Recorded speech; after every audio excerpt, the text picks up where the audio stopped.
Welcome to IVF This, episode 105, Coping Ahead.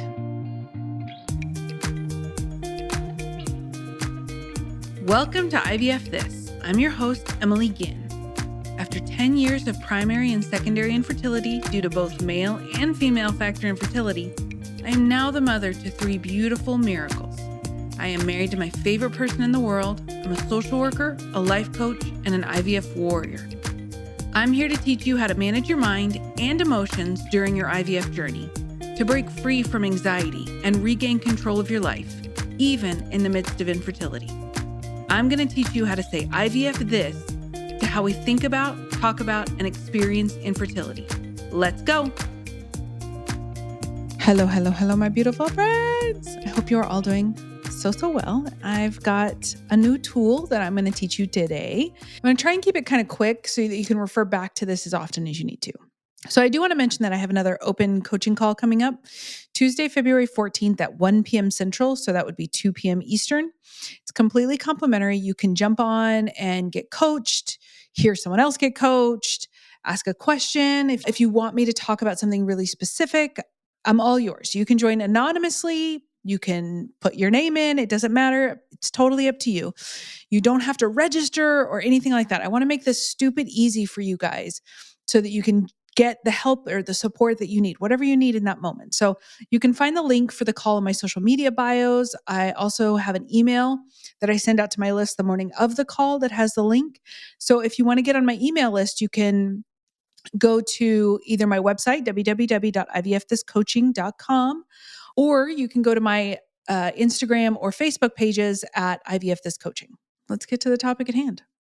Coping ahead is not something that I created. This is not a unique tool that I invented or created. It's not necessarily even a new concept, but it's something that I use with every one of my clients.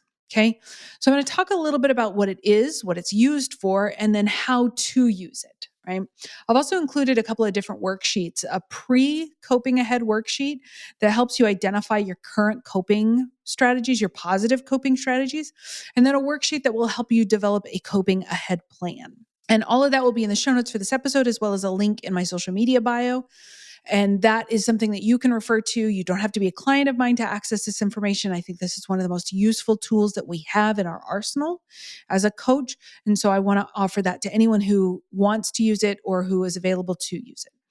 So coping ahead is a foundational practice of what's called dialectical behavior therapy, or DBT.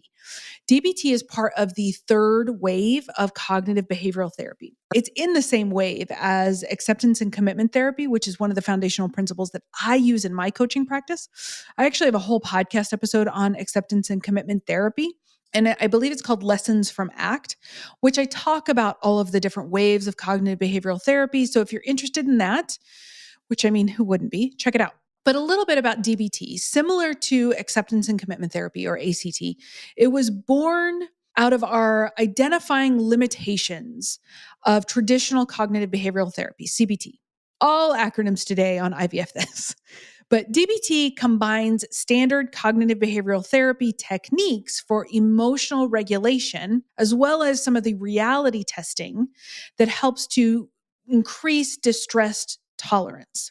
It helps to increase acceptance and mindfulness awareness. I know that there's a lot of nesses in that, but really all it is helping you regulate your emotions, being more present or mindful, and helping you to understand that acceptance doesn't have to mean that you're happy about things in order to stop arguing with reality. So this is already huge aspects of my coaching, right? These are all fundamental areas that I use in my coaching practice.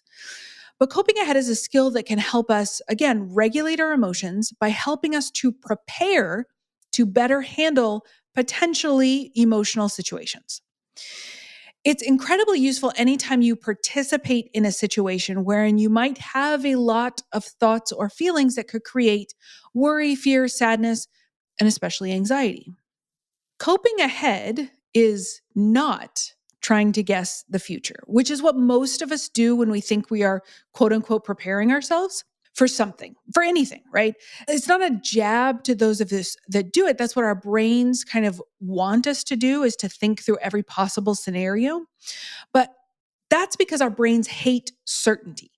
And you can kind of follow the logic of your brain on that one as well. If we can predict the future, then we won't have to feel so terrible. Except we fail to understand and remember that our brains will spend far more time thinking about all of the terrible scenarios that could happen, or it will think of something that is based in like a perfect scenario, it based in a vacuum. Either way, you're going to be in pain, whether you're imagining something terrible, something that your brain is coming up with that's going to be awful or painful, or you'll be in pain because of the utopian expectation that you have placed on this person, place, or thing when that is not met, because that's not based in reality. That's not what we really do.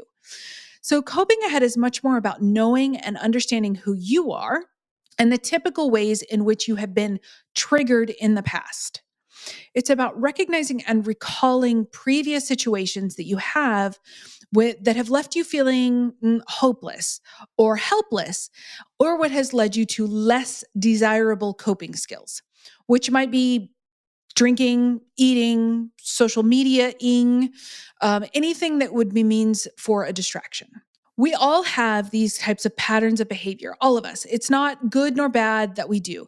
It's just what our brains do. It habituates everything. And you want it to. If you had to think through every single possible scenario in your life, then your brain would just explode. It would overheat. It would glitch out, because your brain needs that habituation to continue processing and doing things so we don't have to think about it. You don't really have to think about breathing. You don't have to think about blinking.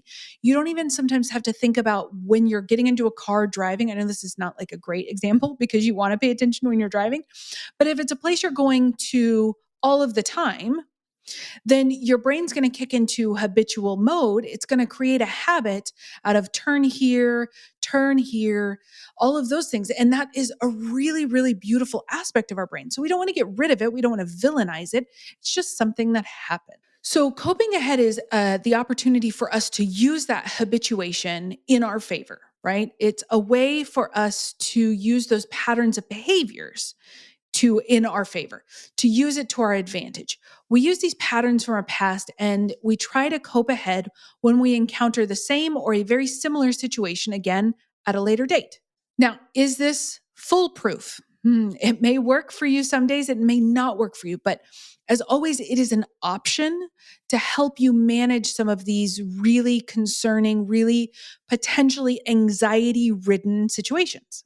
Now, you might be asking, what are some examples of these situations? And that's a great question. I'm really glad you asked. Things like doctor's appointments, waiting around for a doctor's office to call you with a test result, tests, exams, maybe the few moments before you take your medicine, your medication, your injections, whatever, the time leading up to your egg retrieval, during all of the different wait times that occur during fertility cycles, right after the transfer, while you're waiting for blastocyst phase, while you're waiting for a beta blood test, right? Leading up to a baby shower or a gender reveal, or if you're pretty sure that a friend is going to announce a pregnancy, going to like a family gathering or a birthday party where you know a bunch of kiddos are going to be there, or maybe even pregnant people are going to be there. It's not just specific to IVF, right? Work deadlines, upcoming family visits, holiday season. This skill is pretty much universally applicable, which is why I love it so much, right? So the way that we create coping ahead strategies with my clients in particular, the first step is to always identify the positive coping skills that you already use. And that's what I call the pre-work, right? That's why there's two different worksheets. We want to identify the things that you're already really good at, the strategies that you already employ or use to help you cope with things. So usually when I ask my clients about their current coping skills or coping strategies, it's a little quiet. I don't think people think about coping strategies in that way outside of like a therapeutic relationship where someone has told them, hey, that's a great coping strategy, right?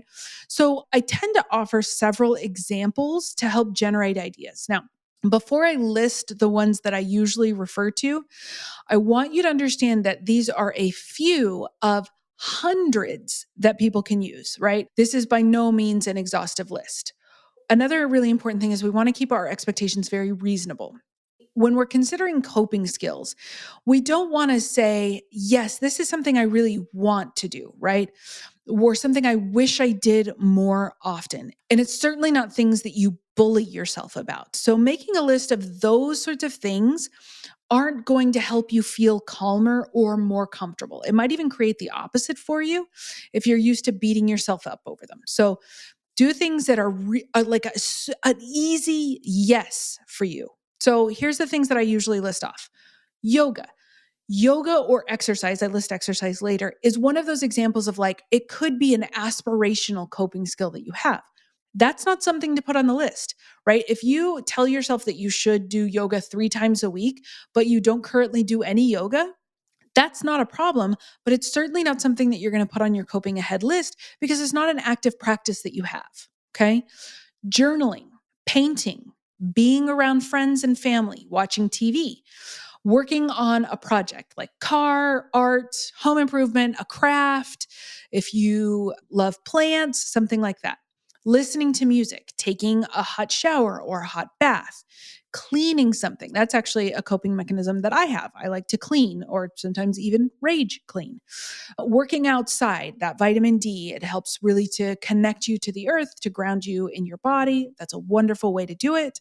Meditation, again, exercise, baking or cooking, dancing, coloring, animal watching, taking a walk, deep breathing, getting a manicure or pedicure, aromatherapy. Like all of these are examples of coping strategies that you probably don't consider to be coping strategies that you might use on a regular basis. So now that we have our list of things and as many things as you want, like there's not a limit, there's also not a minimum. If you really can identify if you're doing like the pre-work worksheet, if you can identify there are 3 or 4 things that you're really, really already good at and you're really employing in your everyday life now, then that's 3 or 4 things that you're going to use when you develop your coping ahead plan. You don't have to have 15 things.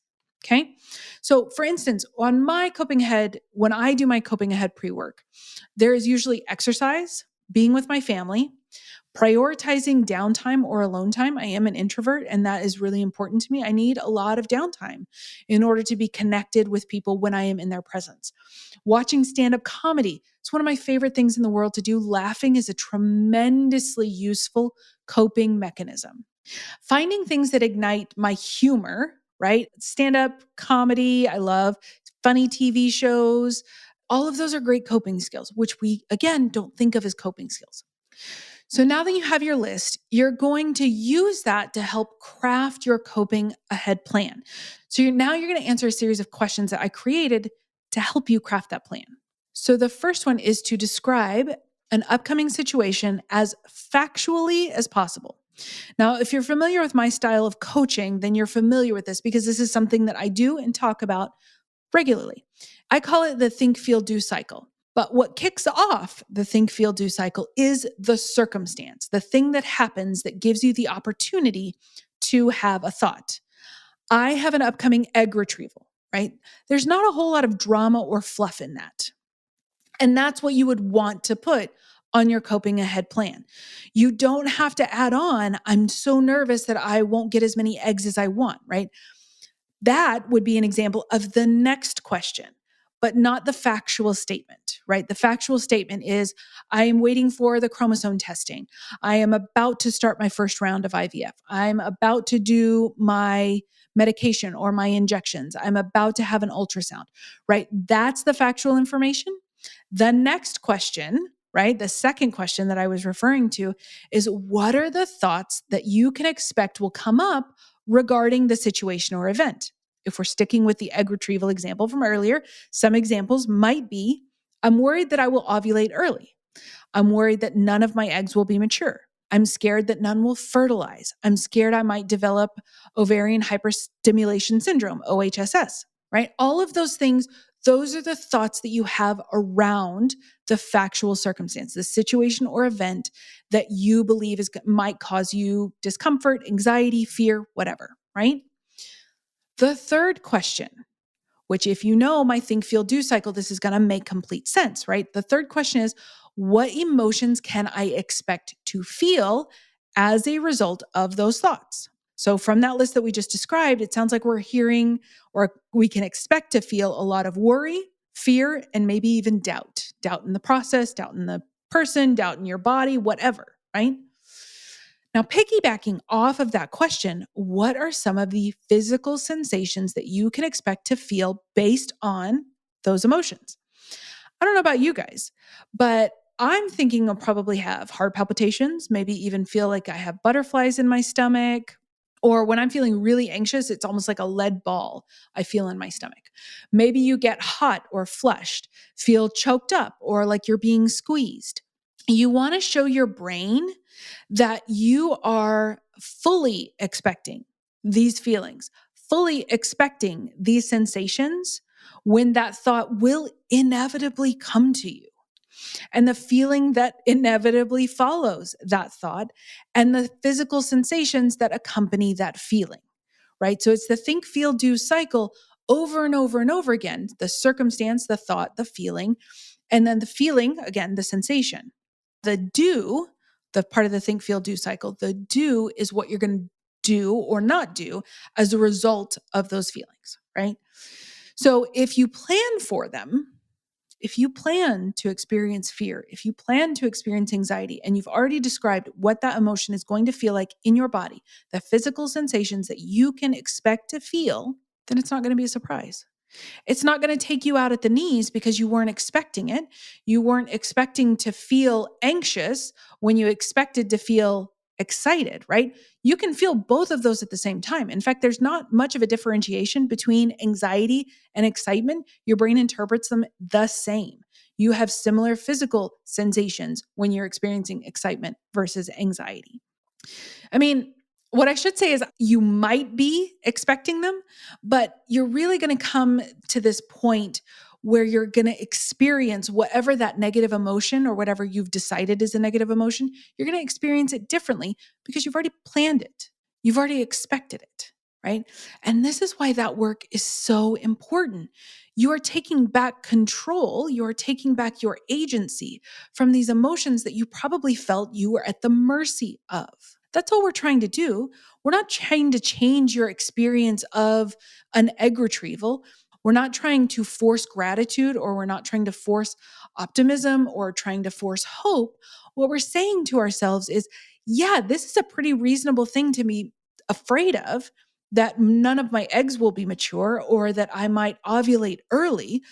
I think if you lined up 100 IVFers, 99.999% of us would say, yeah, that's a fear that I had, right? So it's a completely reasonable, understandable, normal fear. And so when I accept that, when I can say, yeah, that's probably going to be something that I think about and that I feel that experience of anxiety. And when I experience anxiety, this is what I feel in my body, right? None of it's going to be a surprise for you. So the next question is, what coping skill, remember the list that you have already created in your pre-work, you don't have to dream anything else up. What of these would I like to employ when I experiencing these thoughts, these feelings, these sensations? Be specific, try to match them up. This is obviously not a binding contract. This can't be enforced in any way. But if you decide to call a friend instead of taking a walk, which you had laid out on your coping skills worksheet, that's fine. No one's going to hold you to this. But the idea is, the biggest thing is, you're not asking your brain in the midst of fear, overwhelm, anxiety, discomfort, whatever, you're not asking your brain, how am I going to take care of myself right now? You have done the work before getting into that situation. You want to plan these things when you are feeling calm, grounded, so that in the moments where you are not feeling calm and grounded, you have a playbook that you can turn to. Maybe by you, for you. Nothing could be more personalized than that. So the final step of the plan is to imagine the situation happening as vividly as possible. Plan what you would like to say, how you would ideally like to react based on the news that you are receiving, and how you are going to employ those coping skills. And then, I love it when my clients finish this off with some deep breathing. Right? You always want to try to cultivate safety in your body while you're doing this. One way I do love to do that is I place my hand on my chest and I remind myself I am safe and nothing has gone wrong here. It's a wonderful way for me to quickly ground myself. Now, one really important point that I want to make about the visualization part, that is a visualization that is only to be used to make conscious decisions about how you want to show up.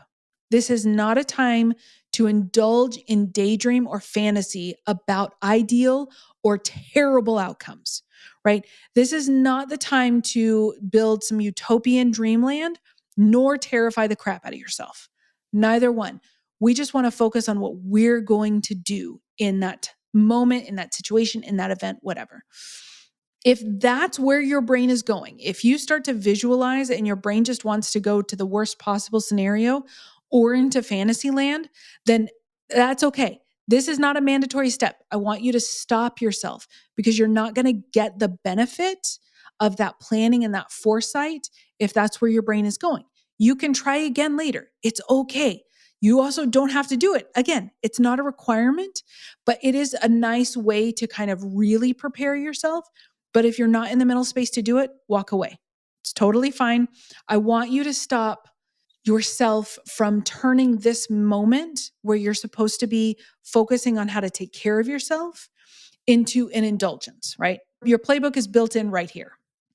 So that is my process for coping ahead. I have a free PDF worksheet for coping ahead, the pre-work and the coping ahead plan. You can download it on my website if you sign up for the coping ahead plan. It'll send you, it's like a series of 4 emails where it helps you outline what coping ahead is. You get the pre-work and then you get the coping ahead plan worksheet. It's a wonderful tool. What I want to say is that most of us already employ coping ahead skills. You already do them on a day-to-day basis. You just don't think about them. One of the best examples that I always offer is that you have maybe a big presentation at work that's coming up. You're going to research, you're going to rehearse, you are going to practice that presentation. That is a form of coping ahead. So you're already good at this. This is not a skill that you're going to have to learn from scratch, something that you've never done before.